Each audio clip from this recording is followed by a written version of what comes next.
একদা রাতে খানাপিনা শেষ করে শাহী মহলে ফেরাউন ঘুমিয়ে পড়েছে। চারদিকে নীরব নিস্তব্ধ রজনী। গভীর রাতের অন্ধকারে ছেয়ে গেছে চারদিক। হযরত আসিয়া রাদিয়াল্লাহু তাআলা আনহা এই সুবর্ণ সুযোগে অতি সাবধানে চলে গেলেন মহান আল্লাহ পাক রব্বুল আলামিনের ইবাদত করার জন্য।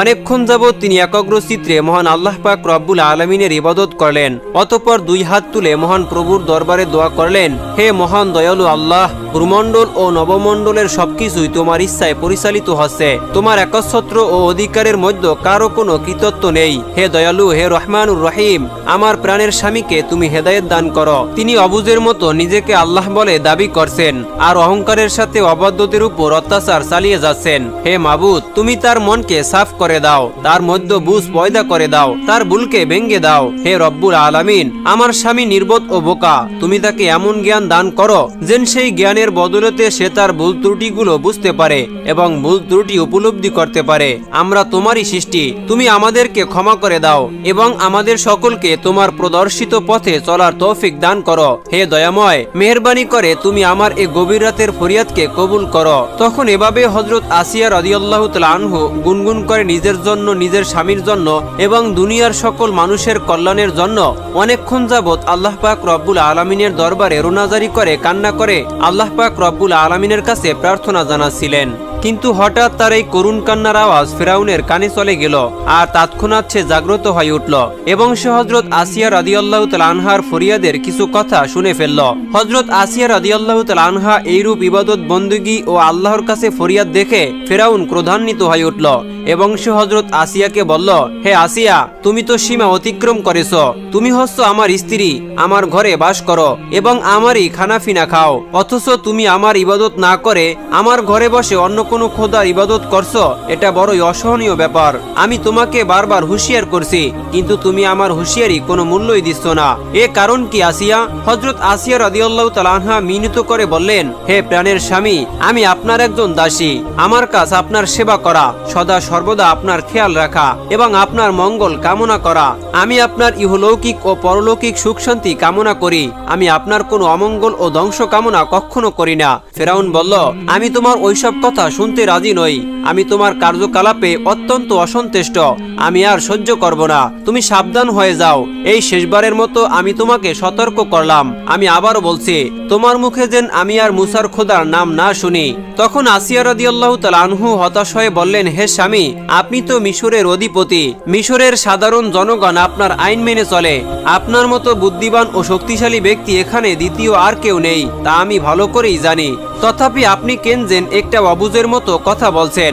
আপনি জানেন যে এই পৃথিবীর একমাত্র সৃষ্টিকর্তা হলেন মহান আল্লাহ পাক রব্বুল আলামিন, অথচ আপনি জেনে শুনে নিজেকে কেন আল্লাহ বলে দাবি করছেন। হে মহামান্য বাদশাহ, আপনি নির্জনে বসে গভীর মনে নিজের বিবেকের কাছে প্রশ্ন করুন তো, আপনি কি সত্যি সৃষ্টিকর্তা? আপনি যেখানে একটি মশামাছি কিংবা ক্ষুদ্রাতি ক্ষুদ্র জীবকেও সৃষ্টি করতে সক্ষম নন, সেখানে আপনি কিভাবে নিজেকে সৃষ্টিকর্তা ও আল্লাহ বলে দাবি করছেন? আপনার এই দাবি একেবারে অযৌক্তিক। ওই যে নীল আকাশ, চন্দ্র, সূর্য, গ্রহ, নক্ষত্র, পাহাড়, পর্বত, বৃক্ষ, লতা ইত্যাদির মধ্যে আপনি কি একটিও সৃষ্টি করেছেন? এখন আপনি আমাকে মেহেরবানি পূর্বক বলুন তো, আপনি কোন যুক্তির পরিপ্রেক্ষিতে নিজেকে আল্লাহ বলে দাবি করেছেন? হে আমার প্রিয় স্বামী, আমি জানি আপনি আমার এই প্রশ্নের কোন উত্তর দিতে সক্ষম নন, কারণ আপনি তো সৃষ্টিকর্তা নন, বরং অন্যান্য সৃষ্টি জীবের মতো আপনি একজন মাখলুক। আপনি শুধু রাজশক্তির বলেই এই অন্যায় দাবি করেছেন। বলুন, আমার এই কথা কি সত্য নয়? তখন ফেরাউন হযরত আসিয়া রাদিয়াল্লাহু তাআলা আনহার এইসব ভাষণ শুনে বাঘের মতো হুঙ্কার দিয়ে উঠল। সে বলল, হে বিশ্বাসঘাতক নারী, তুমি কোন সাহসে আমার সম্মুখে দাঁড়িয়ে এইসব কথা বলতে পারলে? এত বড় স্পর্ধা তোমার? তুমি আমার নিকট কৈফিয়ত চাও? তোমার নিশ্চয়ই জানা আছে আমার আইন কত নিষ্ঠুর ও কঠোর। আমার বুঝতে বাকি নেই যে তুমি আর মুসা আমাকে আল্লাহ বলে স্বীকার করো না। দুজনে বসে সবসময় আমার বিরুদ্ধে ষড়যন্ত্র চালিয়ে যাচ্ছ। তোমাদের দুজনের সুর একই। তুমি আমার স্ত্রী হয়ে আমার আইন অমান্য করে আমাকে হেয় প্রতিপন্ন করার চেষ্টা করেই যাচ্ছ। হে আসিয়া, তোমার পরিণাম অত্যন্ত ভয়াবহ হবে। তোমার কোনো নিস্তার নেই। তুমি শুনে রাখো, ষড়যন্ত্রকারীদের শাস্তি মৃত্যুদণ্ড আমি এবার তোমাকে দেখে নিব। এই কথা বলে ফেরাউন সেদিনকার মতো বের হয়ে চলে গেল। এর মাঝে একটি ঘটনা ঘটে গেল। হযরত মুসা আলাইহিস সালাম ফেরাউনের বাবুর্চি কাবুনকে হত্যা করে মাইদারের দিকে পালিয়ে গেলেন। ফেরাউন যখন তাকে অনেক খোঁজাখুঁজির পরেও তার কোনো সন্ধান পেল না, তখন সে চিন্তিত হয়ে পড়ে। সেদিন রাতে ফেরাউন হযরত আসিয়াকে সতর্ক করে ঘর থেকে বের হয়েছিল। তারপর অনেক দিন অতিবাহিত হয়ে গেছে, কিন্তু ফেরাউন আর খাস মহলে ফিরে আসেনি। এরপর একদিন হাসিমুখে ফেরাউন হযরত আসিয়ার কক্ষে প্রবেশ করে বলল, হে আসিয়া, সেদিন আমি তোমার যুক্তিপূর্ণ ভাষণে রাগান্বিত হয়ে তোমাকে সতর্ক করে চলে গিয়েছিলাম। আমি পরে চিন্তা করলাম এভাবে রাগান্বিত হয়ে তোমাকে সতর্ক করা আমার পক্ষে ঠিক হয়নি। এর জন্য আমি লজ্জিত ও দুঃখিত। হযরত আসিয়া রাদিয়াল্লাহু তাআলা আনহু বললেন, হে প্রাণের স্বামী, এতে লজ্জা পাওয়ার বা দুঃখিত হওয়ার কিছুই নেই। আপনি আমার স্বামী, আমার উপর তিরস্কার করার অধিকার আপনার রয়েছে, কিন্তু আমার আত্মবিশ্বাস ও আদর্শকে কোনো প্রকার হুঙ্কারে কেউ ডরাতে পারবে না। তখন আসিয়া রাদিয়াল্লাহু তাআলা আনহু আরো বললেন, আমি মৃত্যুর পরোয়া করি না, আমার সহায় আল্লাহ পাক রব্বুল আলামিন। তখন ফেরাউন জিজ্ঞাসা করল, আচ্ছা বেগম, আমি তোমার নিকটে একটি বিষয় জানতে চাই, তুমি সত্যি করে বলো তো, মুসা এখন কোথায় আছে? হযরত আসিয়া রাদিয়াল্লাহু তাআলা আনহু বললেন, কই, আমি তো জানি না। কেন, মুসার কি কোনো বিপদ হয়েছে? তখন ফেরাউন বলল, না না, আমার দ্বারা, আমার পুলিশের দ্বারা তার কোনো বিপদ হয়নি, তবে মুসা এখন নিখোঁজ, তাকে দেশের কোথাও পাওয়া যাচ্ছে না। হযরত আসিয়া রাদিয়াল্লাহু তাআলা আনহু বললেন, দেখুন, মুসা এখন পূর্ণ বয়স্ক ও যুবক, তার যথেষ্ট জ্ঞান ও বুদ্ধি রয়েছে। কোন কাজ ভালো আর কোন কাজ মন্দ তা সে ভালোভাবেই জানে। সে জানে আমাকে বলে যাওয়ার মানে আপনাকে বলে যাওয়া। তখন ফেরাউন বলল, আমাকে বললে কি আমি তাকে হত্যা করতাম? তখন হযরত আসিয়া রাদিয়াল্লাহু তাআলা আনহু বললেন, দেখুন, হত্যা করতেন কিনা তা আপনিই ভালো জানেন। ফেরাউন বলল, আসিয়া, আমার বড় দুঃখ যে তুমি আমার প্রথম জীবনের স্ত্রী। আজ আমরা দীর্ঘদিন যাবৎ স্বামী স্ত্রী হিসেবে বসবাস করছি, কিন্তু আমার দুঃখ এখানেই, মিশরের সকলেই আমাকে ফেরাউন আল্লাহ বলে স্বীকার করে নিয়েছে, কিন্তু তুমি আমাকে এখনো আল্লাহ বলে স্বীকার করলে না। আমি ফেরাউন, আমাকে সকল অন্যায় অত্যাচারের বিচার করতে হয়। মুসা আমাদের পোষ্যপুত্র, সকলেই জানে সে আমাদের ছেলে। এখন দেখো, সে কয়েকদিন আগে আমার বাবুর্চি কাবুনকে হত্যা করে পালিয়ে গিয়েছে। আমি যদি তার বিচার না করি তাহলে জনগণ আমার সম্বন্ধে কি চিন্তা করবে?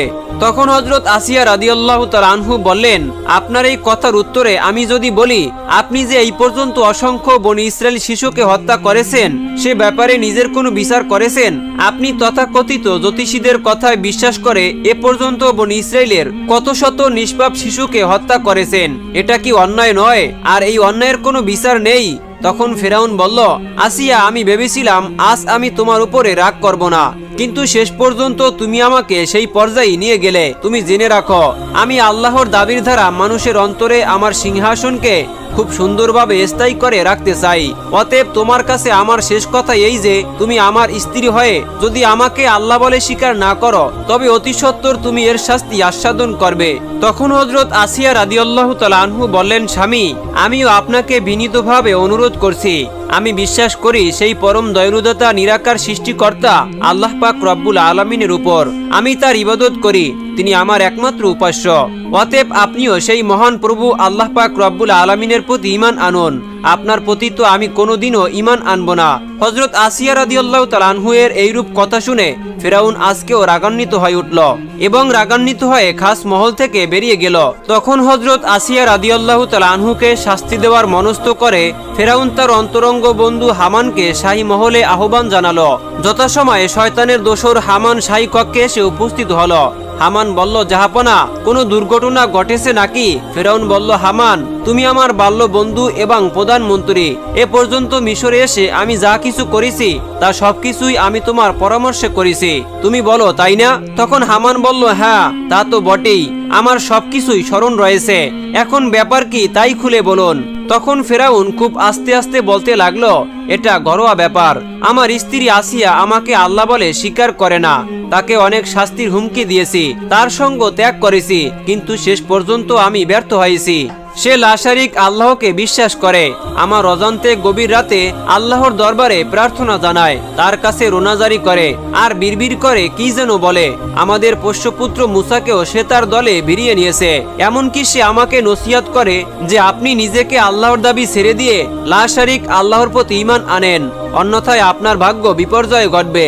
বন্ধু, আমাদের এইসব কথা যেন বাইরে কেউ না জানে। এখন বিদ্রোহী আসিয়ার ব্যাপারে কি করা যায় বলো তো? এর সম্বন্ধে তোমার কাছ থেকে সুস্পষ্ট একটি পরামর্শ চাই। এসব শুনে হামান বলল, আমার মতে বেগম সাহেবাকে বন্দী করুন। এতে জনগণের মনে প্রশ্ন উঠলে আপনি বলবেন, আমি ফেরাউন, তোমাদের আল্লাহ। নীতির ব্যাপারে আপন পর কোনো কিছুই আমার কাছে বিবেচ্য বিষয় নয়। যে ব্যক্তি আমার নীতির বিরোধিতা করবে তাকে অবশ্যই শাস্তি ভোগ করতেই হবে। হামানের কথা শুনে ফেরাউন বলল, তোমার কথাই ঠিক। এতে দুটি সুফল পাওয়া যাবে। একটাই এই যে সকলেই মনে করবে আমি ন্যায় বিচারক, ও অপরটি হলো কারাগারের অসহনীয় কষ্টের মধ্য থেকে আসিয়ার ইমানেও ফাটল ধরবে। অতঃপর সে আমাকে আল্লাহ বলে স্বীকার করতে বাধ্য হবে। দেখি এবার আসিয়া যায় কোথায়। পরের দিন ফেরাউনের বিশেষ নির্দেশে হযরত আসিয়া ও তার সন্তান আদিদের কারাগারে আটক করা হলো। আল্লাহর ভক্ত মহিষী নারী হযরত আসিয়া ফেরাউনকে আল্লাহ বলে স্বীকার না করার অপরাধে আজ তিনি কারাগারের আসামি। শুরু হলো হযরত আসিয়ার ইমানি পরীক্ষা। ফেরাউন তার খাবার দাবার বন্ধ করে দিল এবং কারাগারের পাশে ফেলে রাখলো অনেকগুলি পচা ও দুর্গন্ধযুক্ত লাশ। সেই লাশের দুর্গন্ধে হযরত আসিয়া ও তার সন্তানদের প্রাণ ওষ্ঠাগত হয়ে উঠল। হযরত আসিয়া রাদিয়াল্লাহু তাআলা আনহার যে সকল ছেলেমেয়েরা বয়স্ক, তারা নীরবে মায়ের মতো সবকিছু সহ্য করে যাচ্ছে। তারা তাদের আম্মাকে মাঝে মাঝে জিজ্ঞেস করছে, আম্মা, আমরা কি হকের রাস্তায় আছি নাকি বাতিলের রাস্তায় আছি? হযরত আসিয়া রাদিয়াল্লাহু তাআলা আনহা তাদেরকে উত্তর দিলেন, অবশ্যই আমরা হকের পথেই রয়েছি। বিপদে ধৈর্যহারা না হয়ে আল্লাহ পাক রব্বুল আলামিনের প্রতি পুরোপুরি বিশ্বাস রাখতে হবে। নিশ্চয়ই আল্লাহ পাক রব্বুল আলামিন আমাদেরকে সাহায্য করবেন। ইমানের পরীক্ষা এখানে শুরু হয়েছে, জয় আমাদেরই হবে। এভাবে অনেক দিন কেটে গেল। এরপর একদিন পাপিষ্ঠ হামান হযরত আসিয়া রাদিয়াল্লাহু তাআলা আনহুর কাছে এসে বলল, হে বেগম সাহেবা, আপনি আপনার স্বামীকে আল্লাহ বলে স্বীকার করে নিন, তাহলে এখনই আপনি এই অসহনীয় যন্ত্রণা থেকে রক্ষা পেয়ে যাবেন এবং পরম সুখে দিন কাটাতে পারবেন। অতএব আপনি ভেবে দেখুন, একদিকে আপনার জন্য রয়েছে রাজকীয় সম্মান ও ঐশ্বর্য, আর অপরদিকে রয়েছে কষ্ট, ক্লেশ ও বেইজ্জতি। এখন আপনি বলুন, আপনি কোনটি গ্রহণ করবেন? কারাবন্দী হযরত আসিয়া রাদিয়াল্লাহু তাআলা আনহু বললেন, দেখুন, আপনি আমার স্বামীর বাল্য বন্ধু ও প্রধানমন্ত্রী। আপনি আমার স্বামীর সকল কাজে ওতপ্রোতভাবে জড়িত আছেন, তা আমি ভালো করেই জানি। কিন্তু আপনি ও আমার স্বামী আজ যে পথে পা দিয়েছেন, সেই পথ বড়ই বিপদসংকুল। আমি তা পরিষ্কার চোখে দেখতে পাচ্ছি। আপনাদের যদি সেই চোখ থাকতো তাহলে আপনারাও তা দেখতে পেতেন। আজ আপনারা আমাকে ভয় দেখাচ্ছেন কিসের ভয়ে? নিঃশংস মৃত্যুর। আমি জানি একদিন আমাকে মরতেই হবে, কিন্তু মৃত্যুর পর আপনারা আর কিছুই করতে পারবেন না। তখন আমি থাকব আমার মাওলার দরবারে। হামান হযরত আসিয়া রাদিয়াল্লাহু তাআলা আনহুর কাছে এসেছিল তাকে ভয় ও লোভ প্রদর্শন করে নিজের পথে আনার জন্য, কিন্তু তার সব আশাই ব্যর্থতায় পর্যবসিত হলো। তারপর হামান মলিন মুখে কারাগার ত্যাগ করলো। কারাগারে অবস্থিত বন্দী জীবন হযরত আসিয়ার তাওহীদের জোশের একটুও ফাটা পড়েনি। ইমানি শক্তি ক্রমেই বৃদ্ধি পেয়ে চলছে। নির্যাতন শেষ প্রান্তে এসে পৌঁছে গেছে। হযরত আসিয়া সবকিছুই নীরবে সহ্য করে চলছেন। একদিন ফেরাউনের মনে স্ত্রী আসিয়ার সুমধুর ব্যবহার ও সুমিষ্ট কথা জেগে উঠল। তখন সে ভাবতে লাগলো, আমি যে পথে পা বাড়িয়েছি সে পথ থেকে আর ফিরাও সম্ভব নয়। আসিয়া যদি অন্তত আমাকে মৌখিকভাবে আল্লাহ বলে স্বীকার করে নিত, তাহলে আমি তাকে মুক্তি দিয়ে দিতাম। আসিয়া হয়তো এখন তার ভুল বুঝতে পেরেছে। এই ভেবে ফেরাউন একদিন তার বন্ধু হামানকে নিয়ে কারাগারের অভিমুখে রওনা করল। কারাগারে এসে হামান হযরত আসিয়াকে লক্ষ্য করে বলল, বেগম সাহেবা, আপনার স্বামী ফেরাউন আপনাকে ভালোবাসেন, কিন্তু আপনি আপনার স্বামীর মহামান্য ফেরাউনের আদর্শ ও নীতিকে গ্রহণ করছেন না। সে ব্যাপারে আপনাকে বহুবার নানাবিধ যুক্তির মাধ্যমে আপনার দৃষ্টি আকর্ষণ করা হয়েছে। শেষ পর্যন্ত আপনার স্বামী ক্ষিপ্ত হয়ে ন্যায়নীতি রক্ষার খাতিরে আপনাকেও আপনার ছেলে মেয়েদেরকে কারাগারে নিক্ষেপ করতে বাধ্য হয়েছেন। তথাপিও আপনার স্বামী আপনার কথা এখনো বলতে পারেনি। আপনি বিহনে তার আহার নিদ্রাও সব যেন বিদায় নিয়েছে। হে আসিয়া, আপনার স্বামী এখানে এসেছেন, তিনি আপনার সাথে কিছু কথা বলতে চান। হযরত আসিয়া ফেরাউনকে লক্ষ্য করে বললেন, হে আমার স্বামী, আমার কুশল বার্তা। যে স্বামী ক্ষমতার গর্বে গর্বিত হয়ে আল্লাহর আসনে বসতে চান, স্বার্থ সিদ্ধির জন্য যে স্বামী আপন স্ত্রী ও সন্তানদের কারাগারে অসহনীয় কষ্টের মধ্যে নিক্ষেপ করেন, সেই পরিত্যক্ত স্ত্রী ও ছেলেমেয়েদের খোঁজখবর নিতে এসেছেন, এটা কি অভিনয় না প্রহসন? তার এই অধিকার নেই। তবু আমি খুশি যে সে দয়া করে আমাদের খোঁজখবর নিতে এসেছে। তারপর ফেরাউন হযরত আসিয়াকে বলল, আসিয়া, তুমি আমার প্রথম জীবনের স্ত্রী। তোমাকে নিয়ে শুরু হয়েছে আমার এই সংসার। আমি তোমাকে অনেক ভালোবাসি, তা তুমি অবশ্যই ভালো করে জানো। এ সত্ত্বেও তোমাকে কেন কারাগারে প্রেরণ করেছি তাও তুমি জানো। তাছাড়া আমার সামনে আর বিকল্প কোনো পথ ছিল না। আমি তোমাকে শেষবারের মতো বলছি, তুমি আমাকে অত্যন্ত মৌখিকভাবে আল্লাহ বলে স্বীকার করে নাও, তাহলে আমি তোমাকে এখনই মুক্তিদান করব। ফেরাউনের এইসব কথা শুনে হযরত আসিয়া রাদিয়াল্লাহু তাআলা আনহার ঈমানি জোশে ধাক্কা মেরে উঠল। তিনি নির্ভীক চিত্তে বললেন, দেখুন, আপনি ফেরাউন হতে পারেন কিন্তু আল্লাহ হতে পারেন না। আপনি অন্যান্য মানুষের মতোই একজন সৃষ্টিজীব। আপনার পিতামাতা আছে, আপনার আহার নিদ্রা আছে। আপনাকে দেশের কিছু অজ্ঞ মূর্খ লোক আল্লাহ বলতে পারে, কিন্তু আমি আপনাকে কখনো আল্লাহ বলে স্বীকার করব না। আমার প্রাণ গেলেও না। আমি আবারও বলছি, এইসব মিথ্যা দাবি ছেড়ে দিয়ে একবার বলুন লা ইলাহা ইল্লাল্লাহ, তাতে আমি খুশি হয়ে যাব। আর তা যদি না বলেন তাহলে মনে রাখবেন আপনার জন্য পরকালে কঠোর শাস্তি অপেক্ষমান।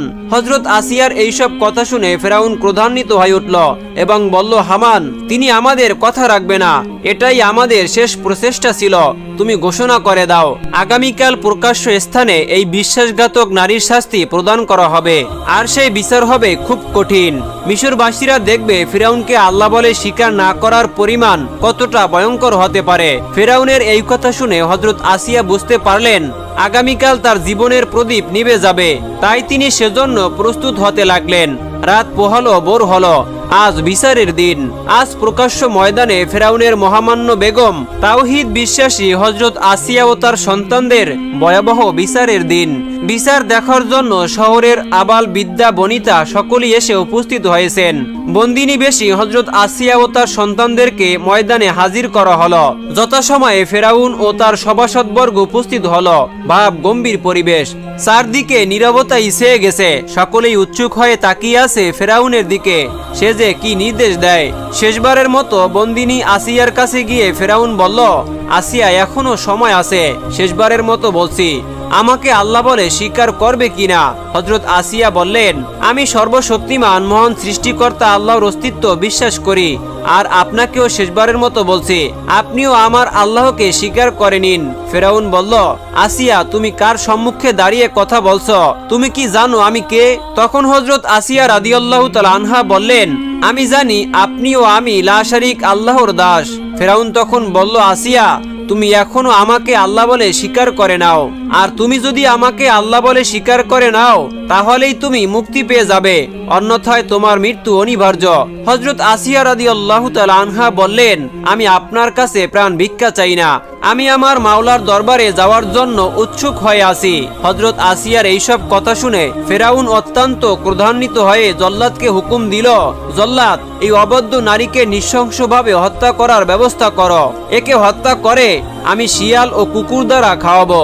তারপর হযরত আসিয়া রাদিয়াল্লাহু তাআলা আনহা আল্লাহকে স্মরণ করলেন এবং আল্লাহ পাক রব্বুল আলামিনের দরবারে ক্ষমা চাইলেন। ফেরাউন বলল, তোমরা কড়াইয়ের মধ্যে তেল গরম করো।